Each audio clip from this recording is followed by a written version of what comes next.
Now that you have created a group or product, you will want to begin creating your schedule.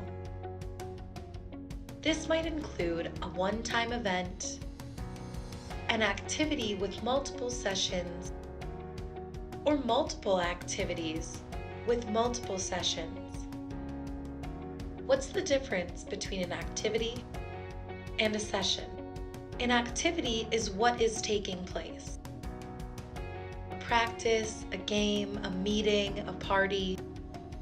The session are the individual dates, times, and locations this activity is taking place.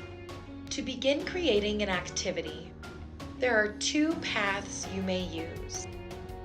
The first way is to go to your Products page. Remember, this name may have been changed in your company settings.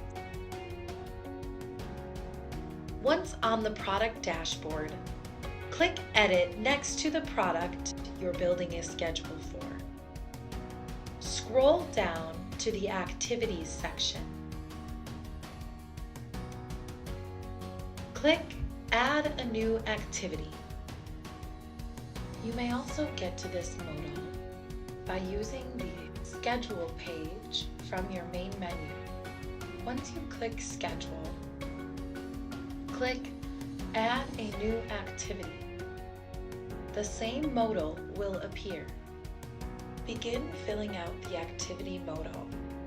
Fields you may want to enter include activity name, start date, start time, end date, end time, max attendees, and location. If your activity takes place more than once, check the Repeat this activity box. If your activity repeats every day, enter 1 for every and choose day from the drop-down menu. You may also do every other day by entering a 2 in the repeats box. Choose an end repeat date.